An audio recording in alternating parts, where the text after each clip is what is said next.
Fixel, and we also have Miss Vatter here. Hello. He's going to be moderating the chat. So if you have any questions, please put them in the chat and she will alert me. I'm presenting on my screen and there are Spanish subtitles here for you to view if that is your home language. But if there's a different home language that you need subtitles for, the way that you can access those subtitles is if you're in a desktop app of Microsoft Teams, you can turn on the live captions in the language of your choice. You just click here on the ... more, and then go to language and speech, turn on live captions, and choose your language of choice. But again, we do have Spanish subtitles at the bottom of the presentation. Okay. For tonight's presentation, we are going to be getting a snapshot of what our students experienced with their Q2 benchmark FastBridge test. And we're just going to share some of the most missed questions for our grade level overall and some strategies and feedback to help prepare for the next benchmark administration. So we just want you to really get a sense of what is my student doing when they take this test, and then understand how they performed on it. You're going to need your child's performance packet that we gave today in their yellow folder. You'll need a pencil. And please don't forget to mute yourself. We'll use the chat and address any questions that you have at the end. And Miss Vatter is going to keep her eyes on that chat. This is what that mute button looks like. All right, so this school year, the windows for administering FastBridge have been in August 2024, the beginning of the school year, in January, so that was just this past month, and then they have one more window in which students will be tested, and that is May 2025, coming up at the end of this school year. So there's one more testing window.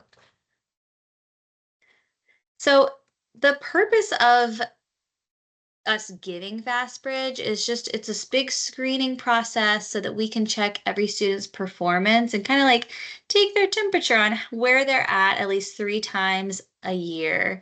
Other words that you might hear us use for these screenings are universal screening, benchmark screening, or a universal benchmark screening. It can be confusing, but all these terms, they mean the exact same thing, and they involve testing all the students in the building with just brief measures to help us identify which students might need a little bit more help than others. All right, so for the first grade assessments, these are all the things that your student is tested on. We give one for reading called early reading and one for math called early math. Within early reading, their skills that they're tested on are sight words, word segmenting, nonsense words, and a thing called CBM reading, and we'll get into all these after in our next slides. Then for early math, they're tested on their place value knowledge, their number sequencing, and their decomposing skills. So you're going to learn a lot about these things over the next several slides. Let's start with the early reading report. So make sure you can find your child's early reading report in your packet. It should look just like this, and it's broken down by screener type. So it's going to show your students' responses, correct and incorrect, as well as their risk level, which could be high risk, some risk, or low risk. And we're going to tell you more about those screeners on the next few slides. So just make sure you are grabbing this report because it's going to be your student's individualized report and how they did this past January on it. So at the top of this early reading report, the first subtest is called nonsense words, okay? And I'm going to just have you, let me see here, right here. There we go. I'm going to have you read some pretend words. That's what we say to students. And an example of a pretend word is tup. It's not a real word. And we tell students that if they can't read that whole word, an option that they can do is to say the sounds in the word. T, up. We also tell them when you read these words, try to say the whole word. But if you don't know how to say it, that's okay. You can say the sounds of each letter instead. So they are given, I think it's 10 rows of 5 words each, and they have to just go across the page and then go down to the next line as they read. So this is that first subtest that they all take, and they get a minute to read the words on the page that are nonsense words or pretend words. So here is an example of what your student might see. And I'm just going to model how a student would read the whole word. So for instance, they could look at this and say automatically, tup, poff, gack. Or if a student is struggling to read the whole word, then they could break it up into sounds. T, up, Ta. off, g, at. Either way would be counted correct. They could say the whole word, or they could say the sounds of the word and move on. And again, they are given 1 minute to do this. We're trying to see how many they get correct within that minute. So your student's report looks something like this. It says nonsense words report, and you'll see your child's accuracy, percentage, and their risk level for the winter screener. So the example here that you're looking at shows that the child got 19 nonsense words correct. That's right here within that minute. And so they're considered to be low risk at this time in the winter. So to continue to stay at low risk when they take this again in May, they're going to need to get at least 22 nonsense words per minute when they take it in May. So just take a moment and look at your child's report and just I want you to be thinking about like how close was my student to being low risk this January? Were they close to that 17, or is this something that they need to work on? And then thinking ahead in May, are they on track to reaching that 22 nonsense words per minute?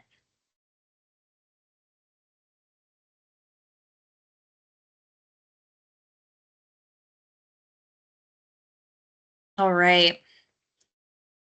It's so hard to being virtual. I'm like, I want to see thumbs up, but I can't see anybody. So if you have a question about your student's report, you can do a couple things. If it's just a general question, type it in the chat. Or if it's a specific one that you want to ask your student's teacher, then absolutely ask your student's teacher about it later on. All right, let's look at the next subtest, which is sight words. We say, here's a list of words for you to read. When I say begin, start reading aloud here. Read across the page and then go to the next line. Try to read each word. And if you come to a word you don't know, I'll tell it to you. Be sure to do your best reading. Ready? Begin.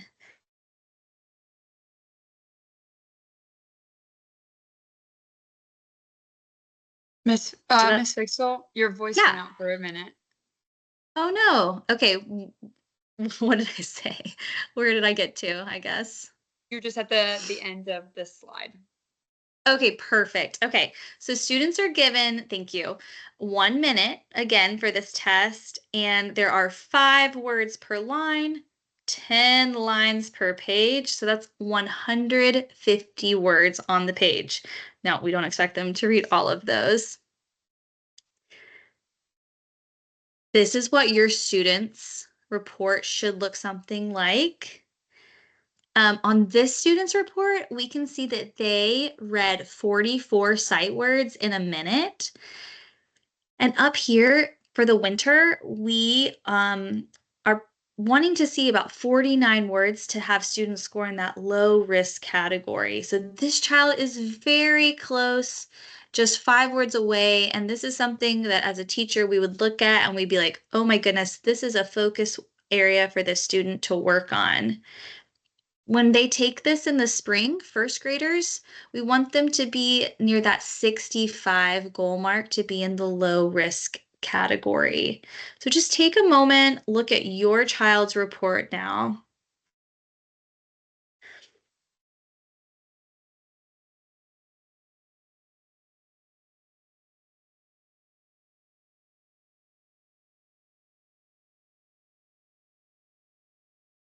The list of words can kind of be overwhelming. You're maybe thinking like, oh my goodness, when does my student learn to read these words? Do they learn to read all of them? And we do teach many of these words. So sight words are kind of made up of tricky words and then words that are decodable that they can absolutely read by May of 2025, the end of first grade. So this is kind of how we teach the tricky words in our foundational skills classes. The word not is up here. So not is an example of a word that we call decodable. We want students to be able to read this word quickly without having to blend it first. It's made up of 3 sounds, n, ah, t, that they absolutely can look at, decode because they learned this in kindergarten. They got a really great review of it in first grade. But another word that might pop up on a test like this could be how. Now, how would you pronounce how by blending? It would sound like this. Ow. And we actually pronounce this word like, how old are you? So the is exactly like we would expect and how we teach first graders to expect the sound to be spelled with one H. But the letters O-W, they're the tricky part of the word. The O and the W stand for the ow sound, and in first grade, we learned that the ow sound is an OU. So what we tell first graders is OW, that spelling, that's tricky. That's going to go in our hearts. And as we practice this over and over again, students are going to have to remember to pronounce the letters OW as ow. And when they are writing it, they're going to have to do the same thing to spell that that ow sound as an OW. So that's why we call it tricky. It's very different than how we would expect to see that spelling. Right. Another part of the reading test is called word segmenting. And here's how we present this to students. We say, we're going to do an activity with word sounds. I'll say a word, you tell me the sounds in the word. So if I say bat, you say b-at. Let's try one together. If I say dot, you say d-ot. So some other examples I could say like if I say him, you say him. Now, not all the words are just 3 sounds. Sometimes there will be 4 sound words like well actually I don't have an example of here, but like drip, d, it, or grin, g, in. So that's kind of the tricky part of this test is sometimes there's going to be 3 sound words. Sometimes there's going to be 4 sound words. And the timing for this is a little bit more open-ended. The ones that I've gone over prior have been like, you have 1 minute to do this. This is a little bit more open-ended with the timing.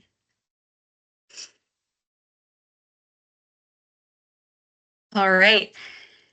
Sorry.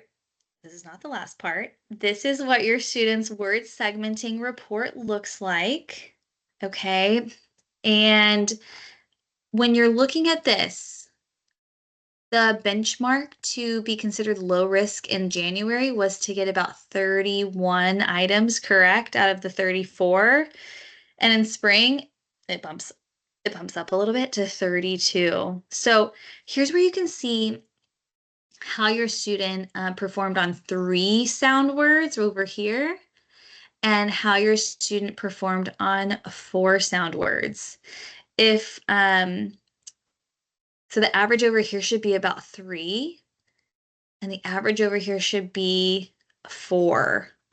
Okay, so if the average is anything under those, then they're not close to separating that tricky blend like g or ip for grip or grin. We really want them to be hearing the difference between the g and the r. We see a lot of students really struggle with that. This is absolutely something that we practice daily in our foundational skills block. So like they will 100% be getting practice with this at school. Okay, I'm going to move on. All right, so the last subtest for reading is called CBM reading. And we use that acronym a lot, and it's very confusing. So what is CBM reading? Curriculum-based measurement for reading. It's a really efficient, effective way for us to screen and monitor student reading progress. And the way that we do it is as teacher listens to a student read aloud from a grade level passage. So that's a first grade level passage for 1 minute, and they'll do this 3 times. And that adult who's listening to them, the test administrator, will be writing or recording the errors that your student is making. So this might be at the very bottom, or it could be even on the back of your student's report. It's the CBM reading report. So go ahead and find that.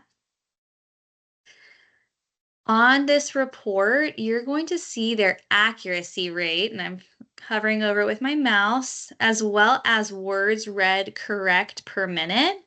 And you can see that this child here got 39 words correct per minute, and their accuracy is at 78%. And we would ideally like for that to be above 80%. So students are also what we call pulling meaning from what they read. So they're reading a word correctly, and then they're understanding what they've read therefore. So just take a moment, see how your student performed on the screener. For them to have been low risk this past winter in January, they would have needed to get about 37 words correct per minute. And then, and then in the spring, in May, we hope to see them get about 66 to be considered low risk. So take a moment, see how your student did for the first passage, the second passage, and the third passage. And you can also check out the errors or the mistakes that they made that were recorded.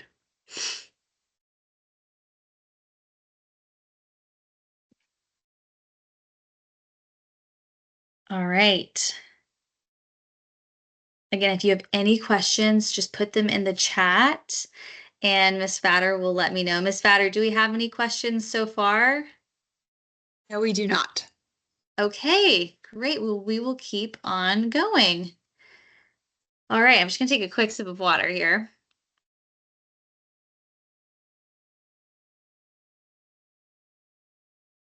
I do have a question now. It says, yeah. If a student gets 100% scores now or in spring, are they going to skip the level?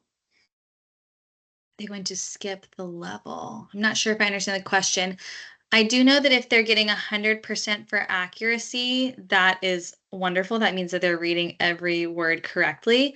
Something you might see on your student's report that I've seen is like, instead of low risk, it's actually the next category, which might say on grade level. That's great. That would just mean that they're in May, they're going to get a new set of passages, and they will be into first grade passages, so they'll be even harder. Was there any other question, Ms. Vatter?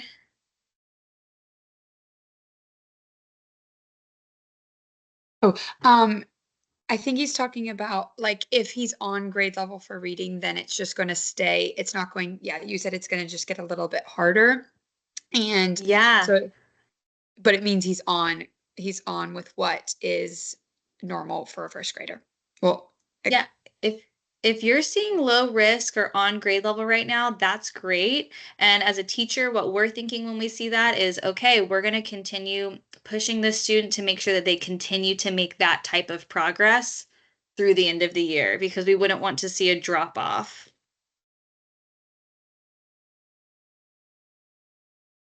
All right.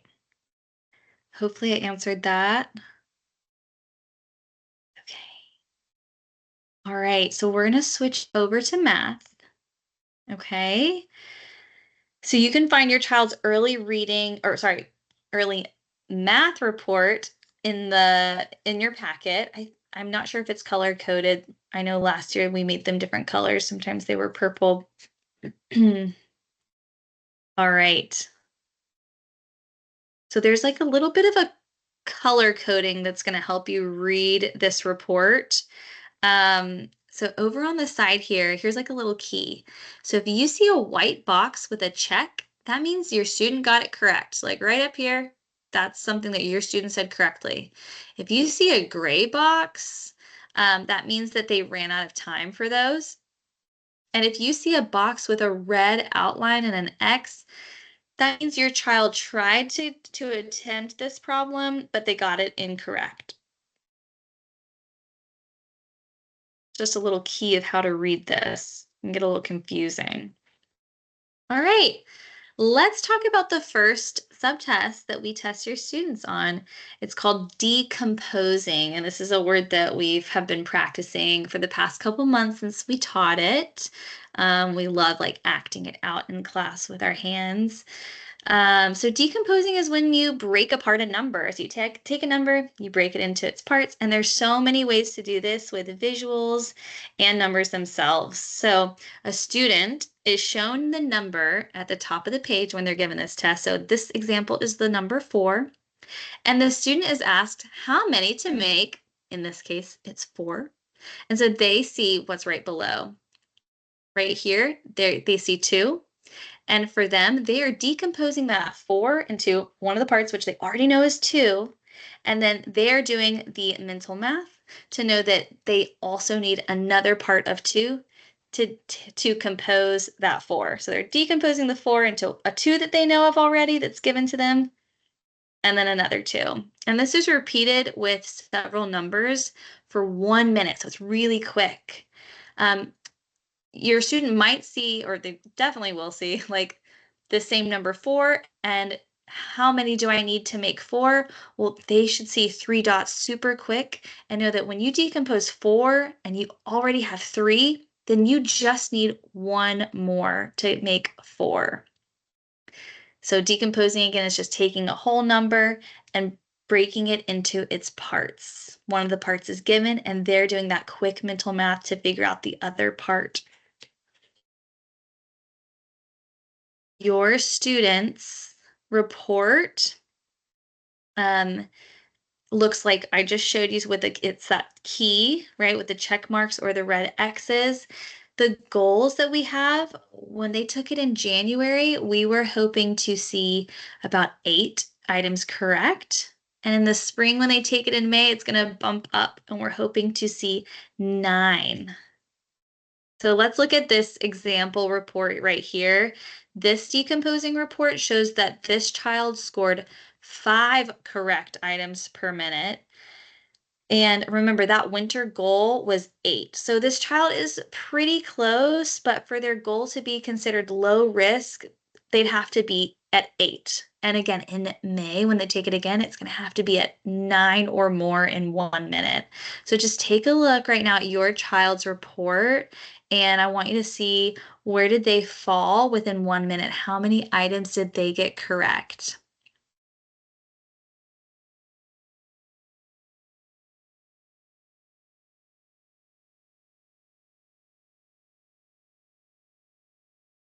All right. If there aren't any questions, I'm going to continue on for the next section.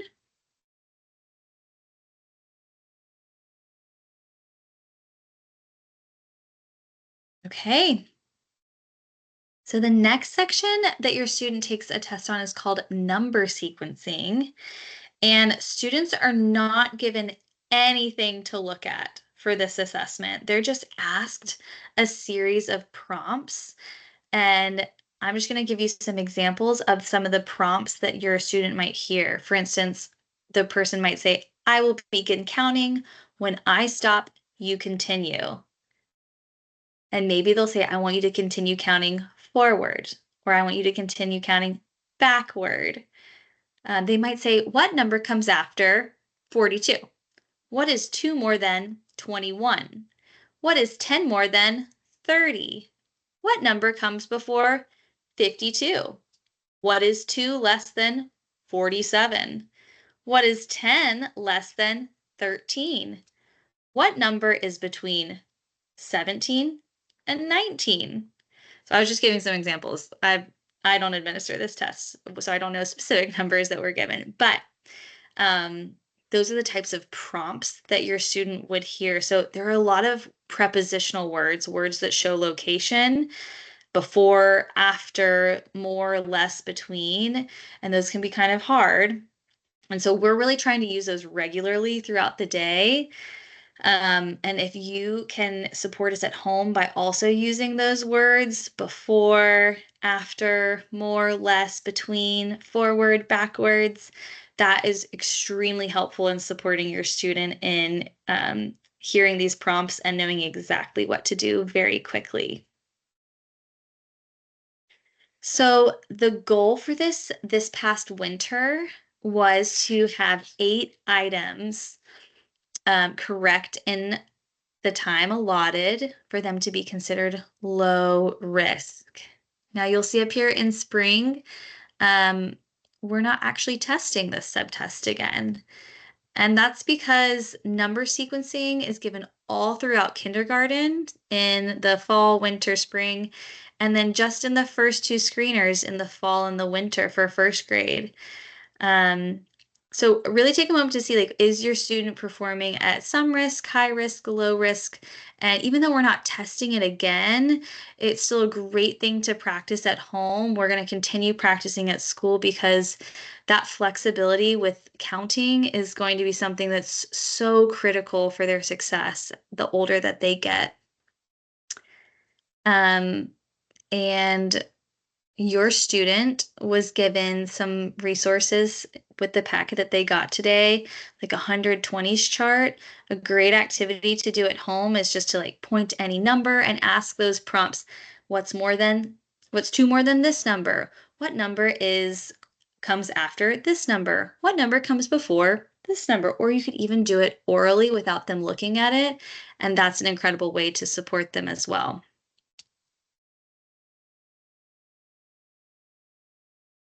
All right.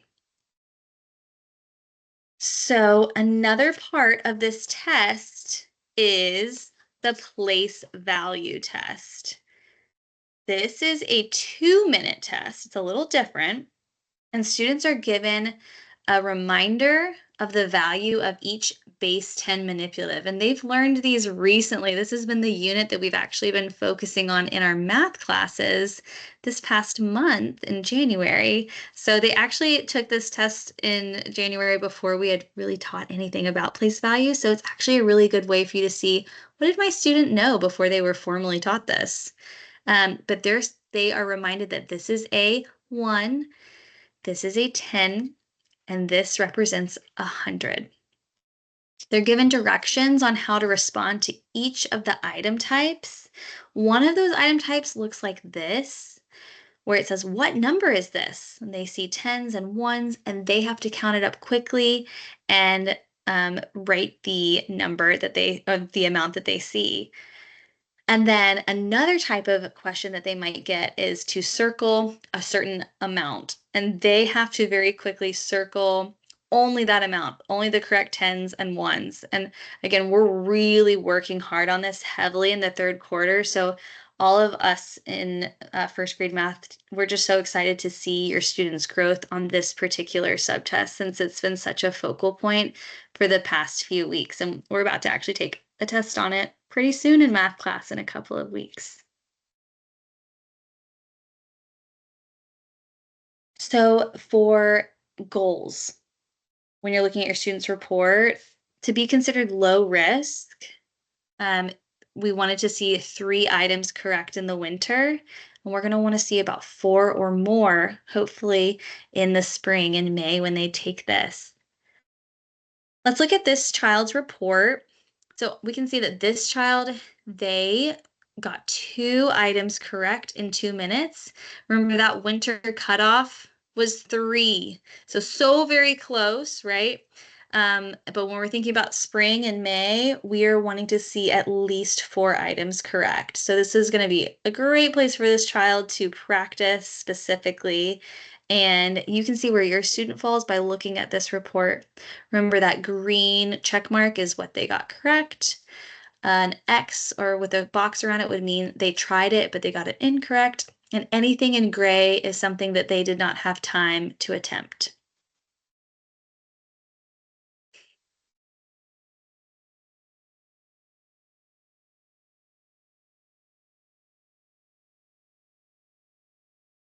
All right, so when we're thinking about the spring, May, I know it sounds far away, but it's really not. These are the goals that we want to see students reaching to get in that low risk category. These are the expectations. In second grade, they'll take a test called A math. So right now they're in first grade, they're taking early math. And in spring, they're going to still be tested on decomposing. That place value, we're going to add in story problems. It's going to be a new one. But then in second grade, they'll take a test on FastBridge called A math. And it is again, a simple, efficient procedure for your teachers to understand where their abilities are in math. And it's aligned to the standards that are taught in second grade. The only difference is in first grade, they are working with the test administrator. Some items are on paper and some are oral, right? But in second grade, it's actually a computer adaptive test. And so students are going to be responding to between 30 and 60 questions in each testing session. So it does look very different in second grade.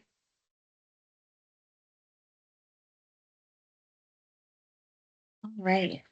Are there any questions yet, Miss Batter? I want to stop for a moment. Yes, there's a question. Is there a place Okay. where we can get practice questions, especially for place value section, to help our kids get more confident in that test? Yeah, that is such a great question. Because it's what we've been working on in math right now, they're still learning it. Whatever they are sent home with at the end of a math class, definitely review that with them. I will say something that's really quick and easy is you can say, like, if you have like a dry erase marker at home with an eraser or even just paper and pencil, that's great too. You can say, show me using tens and ones the number. You can pick any number between 1 and 99, honestly. Just pick any number that you want and to ask them to represent it with tens and ones. That is such a good way for them to quickly practice just representing those numbers because the more flexible that they are with representing them themselves, the faster they're going to be with counting them and being able to write the amounts that they see or to circle the amount that they see. But definitely review with them what we send home on a daily basis in math class because that's what we've been teaching this entire unit. And then when we take that test in a couple weeks, reviewing, like sitting down with them and reviewing with them how they did is going to be a great way to practice as well. I can definitely reach out to our math lead. Tomorrow we're all meeting, and so we can come together and talk about some other practice sheets that we could send home to you guys if that is something that you're interested in having at home, which is wonderful.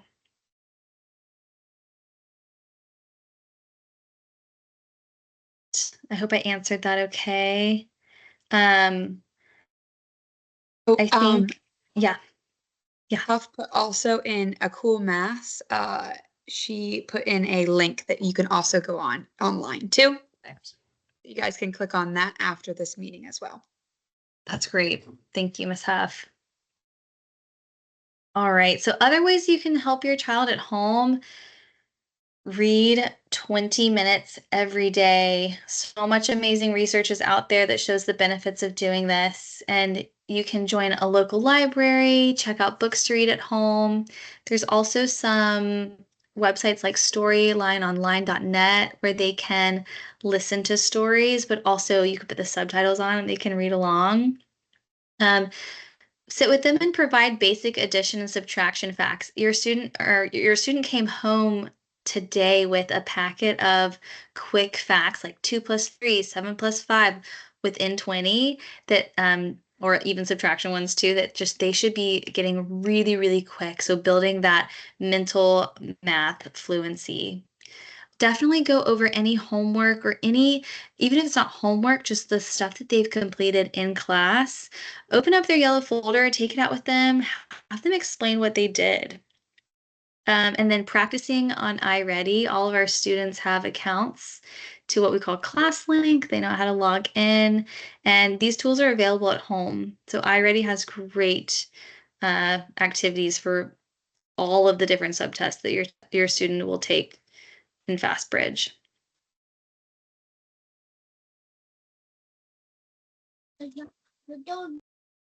I mentioned earlier about like the research of reading at home and the importance of doing that. You can see it on the side about a student who reads for 20 minutes at home, all the words that they'll hear in a year, all the hours they will have read by sixth grade, and then on standardized tests, how they're likely to score better than their other peers. So it's just amazing research out there for just 20 minutes a day. And then in terms of math, your student has seen this icon. They know what iReady looks like. And doing 20 minutes at night of each night of that would be a great way to get some practice in if you're not able to work with them one-on-one and give them addition, subtraction, fluency facts and practice those. The assigned lessons, so the blue ones are a priority. This is where your students' teachers going in and actually assigning lessons. Like, for instance, I assigned my entire math class building two-digit numbers today. And so they know they have to complete that by the end of the week for me and some of their downtime in class. And then on the green side, that's what we call their path. And that has been set by a diagnostic test that they took recently that just is like exactly what they need to be working on, filling in some gaps that maybe they're struggling with. You. Thank you. All right. Let's see. These are not our emails, so don't contact those people. But if you have questions, I know all of your students' teachers are on Remind, and we are during the school day, during our planning especially, available to answer your questions. Sometimes it might take a little bit longer for us to reply just because we're teaching for most of the day. But definitely reach out if you have specific concerns about your child's performance, or if you have a question about when you've read this report, because we know it can be confusing. And just thinking about when they take it again in May, that's our next FastBridge window. Just, really encourage a lot of rest, going to bed at the appropriate time, eating nutritious breakfast on those testing days, any day really, and then just making sure your student is at school every day so that they can feel really prepared for those tests. We know there's been a lot of sickness though going around, so definitely uh, use caution when your child is sick. We want them to always be healthy when they're at school. Are there any questions before I? Yes, there is a question about Yeah. iReady Math is something they can do at home or just at school. And your teachers can give the login and password so they can get to ClassLink. And you can do it if you have a computer at home or an iPad, you can do it on the iPad. So you can just reach out to your teachers and they can give the email and the password to log Oh on. yeah. We would love if they could do some iReady at home because that's one thing that we don't always have a lot of time for during the week. I mean, I'll speak for myself. I feel, Miss Batter, would you agree that iReady is one of those Yes. things? Yeah. So absolutely. just let your student's teacher know that you want that login, and we will send it to you immediately.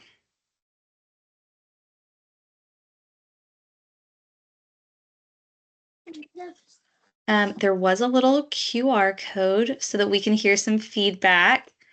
Hopefully this has been helpful. I know it's a lot of information, but you can let us know, like, what can we do better to support you in understanding your students' progress with FastBridge. I think that somebody's probably putting it in the chat right now so that you can also access it there. We understand how overwhelming the reports can be. So we really want to help you know what your student's doing well on, maybe what that they need some extra support with, because your student's teacher is definitely looking at this report and making plans in terms of filling in gaps.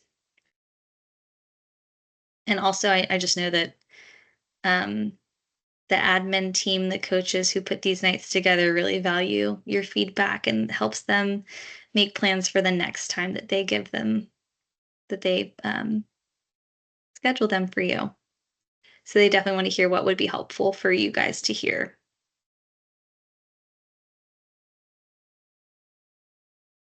All right. Are there any other questions that we could maybe answer tonight? I have a question. Go ahead. My question is, how can they do already when they don't get to bring their computers at home? Yeah, that's a really great question. I know that there have been certain situations where families needed a computer at home so that they could do specifically just do like iReady or Lexia. And the parent has worked with that teacher to come up with a plan so that that student can safely bring a computer home at least a couple nights a week. Okay. Yeah. So just reach out to your student's teacher, okay? Let me that's Diego. That's Diego, Hi. Mom. Don't forget to mute yourself. Are there any other questions?